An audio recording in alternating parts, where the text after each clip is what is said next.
Video like जरूर कर लीजिए और ऐसे वीडियो लगातार फ्री में पाने के लिए चैनल को तुरंत सब्सक्राइब कर लीजिए और बेल आइकन को जरूर टैप कर लीजिए ताकि आगे भी सारे वीडियो आपको मिलते रहे। यूट्यूब में फॉलो करते हैं तो प्लीज ये वाला फ्री टेलीग्राम चैनल जरूर ज्वाइन कर लीजिएगा। सारे नोटिफिकेशन सारे अपडेट यहीं पे आते हैं, ध्यान रखिए।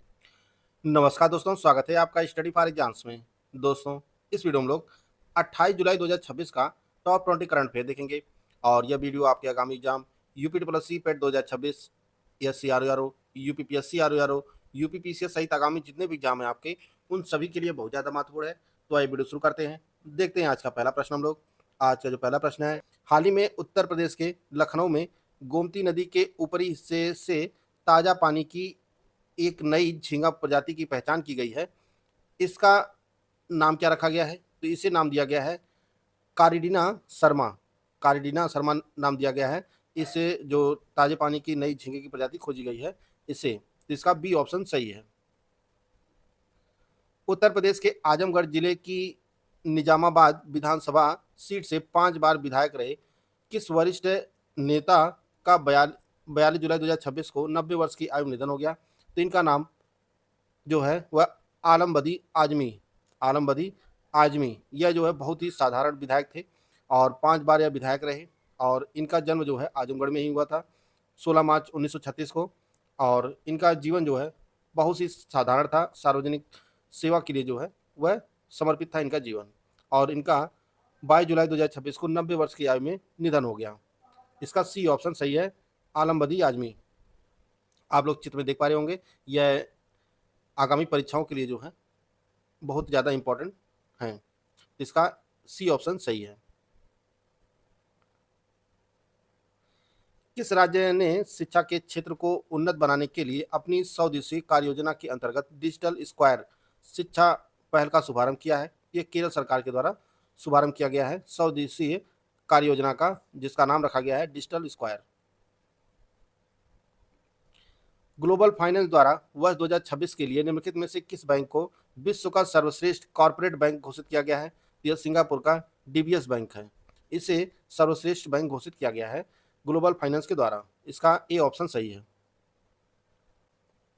27 जुलाई 2026 को भारत के पूर्व राष्ट्रपति और मिसाइल मैन के नाम से जाने वाले डॉक्टर APJ अब्दुल कलाम की कौन सी पुण्यतिथि मनाई गई है? यह 11वीं पुण्यतिथि थी इनकी। और इनका जो जन्म हुआ था डॉक्टर APJ अब्दुल कलाम का, वह 15 अक्टूबर 1931 में तमिलनाडु के रामेश्वरम में हुआ था। और इनका जो पूरा नाम था वह अबुल पाकिर जैनुलाब्दीन अब्दुल कलाम, इनका जो है पूरा नाम था। और यह जो कई बार परीक्षाओं में पूछा जा चुका है कि इनका पूरा नाम क्या था अब्दुल कलाम जी का। और इनका निधन जो है वह 27 जुलाई 2015 में इनका जो है निधन हो गया था। और इनकी जो है 2026 में 11वीं पुण्यतिथि मनाई गई है।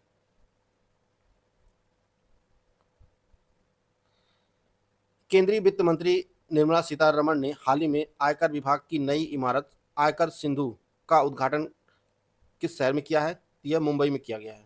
आयकर सिंधु इमारत का जो उद्घाटन किया गया है वह मुंबई में किया गया है केंद्रीय मंत्री निर्मला सीतारमण के द्वारा। इसका डी ऑप्शन सही है। परीक्षा प्रणाली को अधिक पारदर्शी और तकनीक युक्त बनाने के लिए प्रधानमंत्री नरेंद्र मोदी द्वारा गठित उच्च स्तरीय हाई पावर्ड टास्क फोर्स का नेतृत्व किसे सौंपा गया है? तो यह जो है नंदन नीलेकणी की अध्यक्षता में जो है यह टास्क फोर्स का जो है गठन किया गया है। इसका बी ऑप्शन सही है। ऑटोमोबाइल और ऑटो कंपोनेंट निर्माण को बढ़ावा देने वाली production linked incentive PLI auto योजना के तहत 31 मार्च 2026 तक उत्तर प्रदेश में कितनी मैन्युफैक्चरिंग यूनिट्स स्थापित की जा चुकी हैं? तो उत्तर प्रदेश में कुल जो यूनिट्स स्थापित की जा चुकी हैं वह 13 विनिर्माण इकाइयाँ जो है स्थापित की जा चुकी हैं। और यह जो डेटा है वह 31 मार्च 2026 तक का है। अभी हाल ही में जो है जो संसद चल रही है उसमें एक प्रश्नोत्तरी में जो है जवाब के दौरान जो है ये बताया गया है। उत्तर प्रदेश में जो है 13 विनिर्माण इकाइयाँ स्थापित की गई हैं। महाराष्ट्र में जो है सबसे अधिक इस योजना के तहत विनिर्माण इकाइयाँ स्थापित की गई हैं।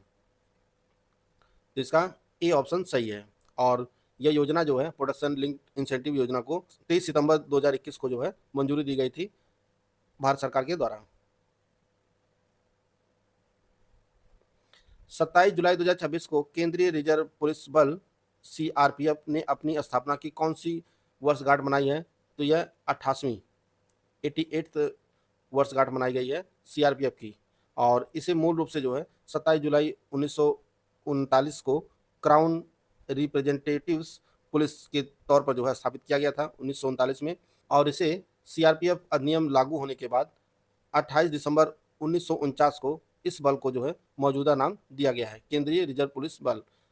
शुरुआत में इसका नाम जो है क्राउन रिप्रेजेंटेटिव्स पुलिस था।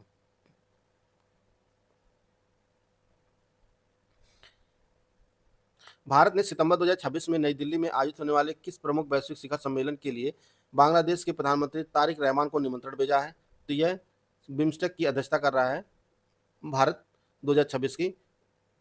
इसमें जो है शामिल होने के लिए बांग्लादेश के प्रधानमंत्री को जो है निमंत्रण भेजा गया है बिम्स्टेक शिखर सम्मेलन में। इसका सी ऑप्शन सही है। दोस्तों, अगर आप यूपीटीपीएससी लोअर पीसीएस 2026 की कंप्लीट तैयारी करना चाहते हैं तो इसके लिए ज्ञान सर एजुकेशन ऐप पर आपके लिए complete study material, test series and paid quiz का बैच लॉन्च किया गया है। यह बैच दोनों भाषाओं में उपलब्ध है। इसमें आपको कंप्लीट स्टडी मटेरियल मिलेगा, कंप्लीट 50 क्लासेस के नोट्स दिए जाएंगे, स्मार्ट बोर्ड पर रिकॉर्डेड क्लासेस मिलेंगी जिसका आपको अनलिमिटेड एक्सेस होगा। आप चाहे जितनी बार वीडियो देख सकते हैं और सब कुछ जो है कंप्लीट रिवाइज एंड अपडेटेड होगा।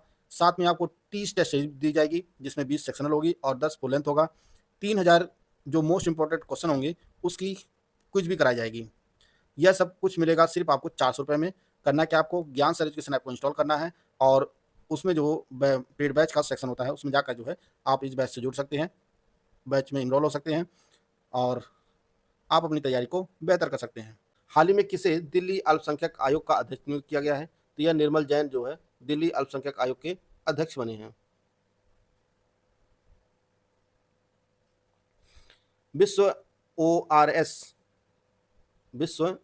दिवस प्रतिवर्ष किस तिथि को मनाया जाता है? यह 29 जुलाई को मनाया जाता है ओआरएस दिवस। जुलाई 2026 में यूनेस्को की विश्व धरोहर समिति द्वारा निम्नलिखित में से किन अंतर्राष्ट्रीय स्थलों को विश्व धरोहर सूची में स्थान दिया है? तो ये जो शामिल हैं वह फ्रांस के डी डे लैंडिंग बीच और ग्रीस के माउंट ओलंपस, इन दोनों को जो है विश्व धरोहर की सूची में शामिल किया है यूनेस्को ने। फ्रांस के डी डे लैंडिंग बीच को और ग्रीस के माउंट ओलंपस, यह जो माउंट ओलंपस है यह ग्रीस की जो है सबसे ऊंची चोटी है, इसको जो है विश्व धरोहर सूची में शामिल किया है यूनेस्को ने। और भारत की भी शामिल हुई है, आप सभी को पता है। अभी पिछले वीडियो में जो कवर किया गया है कि सारनाथ का जो बौद्ध स्थल है उसको यूनेस्को ने विश्व धरोहर सूची में जो है शामिल किया है। तो इसका ए ऑप्शन सही है।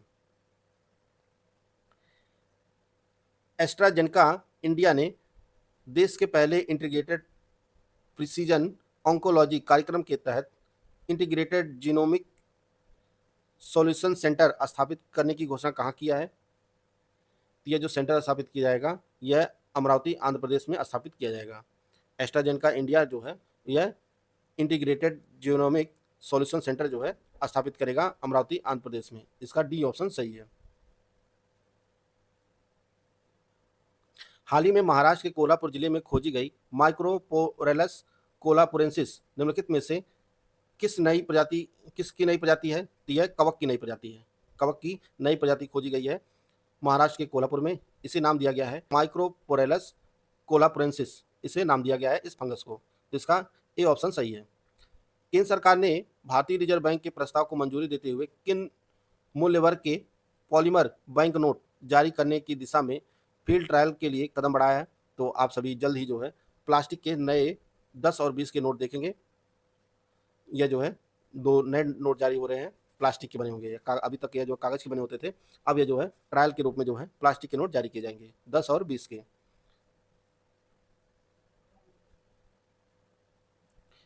भारत में मान्यता प्राप्त ऊँटों की 9 नस्लों में से कौन सी दुर्लभ नस्ल विलुप्त होने के खतरे का सामना कर रही है, जिसके वर्तमान में 102 ऊँट बचे हैं? तो यह जो है मालवी ऊँट जो सफ़ेद होते हैं, ये इनकी संख्या जो है जो कम होकर सिर्फ 102 बचे हैं। ये 102 बचे हैं और यह मुख्य रूप से जो है मध्य प्रदेश और राजस्थान में पाए जाते हैं मुख्य रूप से। अभी इनकी गणना की गई है तो इनकी संख्या जो है घटकर मात्र 102 बची है। और इस संकट से निपटने के लिए राष्ट्रीय ऊँट अनुसंधान केंद्र ने जो है विशेष प्रजनन एवं संरक्षण कार्यक्रम शुरू किया है। और बात करें राष्ट्रीय ऊँट अनुसंधान केंद्र की, तो ये राजस्थान के बीकानेर शहर में स्थित है और इसकी स्थापना जो है 5 जुलाई 1984 में हुई थी, राष्ट्रीय ऊँट अनुसंधान केंद्र की। इसका डी ऑप्शन सही है। उर्वरक आयात पर निर्भरता कम करने और घरेलू उत्पादन को बढ़ाने के लिए सरकार ने कितने प्रतिशत नाइट्रोजन युक्त एनहाइड्रस अमोनिया के उपयोग को मंजूरी दिया है? तो इसमें 82% नाइट्रोजन युक्त जो है एनहाइड अमोनिया को मंजूरी दिया है भारत सरकार ने। और ऐसा करने वाला जो है भारत दुनिया का चौथा देश बन गया है। अमेरिका वगैरह जो है इसे पहले ही मंजूरी दे चुके हैं। अभी जो यूरिया यूज होती है उर्वरक के रूप में, उसमें नाइट्रोजन की जो प्रतिशत होती है वो 46% होता है और इसमें जो होगा वह एनहाइड्रस अमोनिया में इसमें 82% नाइट्रोजन होगा। और भारत ने कृषि में एनहाइड्रस अमोनिया के निर्माण और उपयोग के लिए जो है 3 वर्ष के लिए जो है मंजूरी दिया है। 3 साल के लिए जो है उत्पादन और इसका उपयोग किया जाएगा। इसका सी ऑप्शन सही है। ग्लासगो में आयोजित राष्ट्रमंडल खेलों में महिलाओं के 53 किलोग्राम वर्ग में रजत पदक किस भारतीय भारोत्तोलक ने जीता है? इनका नाम ज्ञानेश्वरी सिल्वर पदक जीता है 53 किलोग्राम वर्ग में।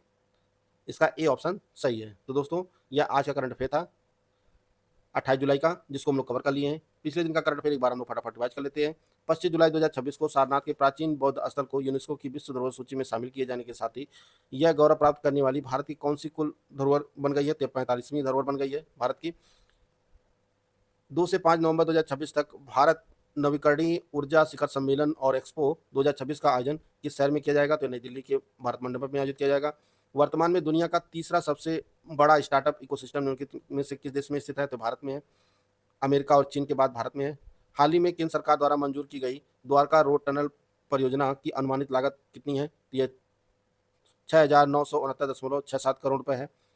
350 किलोग्राम थ्रस्ट श्रेणी का देश का पहला स्वदेशी डिस्पोजेबल टर्बोजेट इंजन किस संगठन के गैस टरबाइन अनुसंधान प्रतिष्ठान GTRE द्वारा विकसित किया गया है? यह इसका जो पेरेंट संस्थान है यह DRDO है।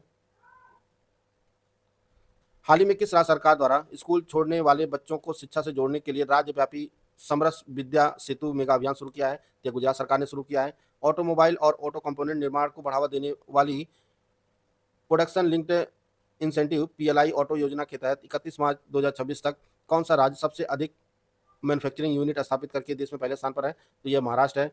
आगरा के सिंगना में निम्नलिखित में से किस अंतर्राष्ट्रीय संस्थान द्वारा दक्षिण एशियाई क्षेत्रीय केंद्र स्थापित किया जा रहा है? तो यह अंतर्राष्ट्रीय आलू केंद्र स्थापित किया जा रहा है। हाल ही में किस भारतीय खिलाड़ी ने वर्ल्ड जूनियर स्क्वैश चैंपियनशिप 2026 का खिताब जीतकर इतिहास रचा है और यह उपलब्धि हासिल करने वाली देश की पहली खिलाड़ी बन गई हैं? तो यह अनाहत सिंह है। ग्लासगो में आयोजित 2026 कॉमनवेल्थ गेम्स में भारत के लिए पहला पदक किसने और किस स्पर्धा में जीता है? तो यह झंडू कुमार ने पैरा पावर लिफ्टिंग में पहला पदक जीता है और इन्होंने जो है ब्रॉन्ज पदक जीता है।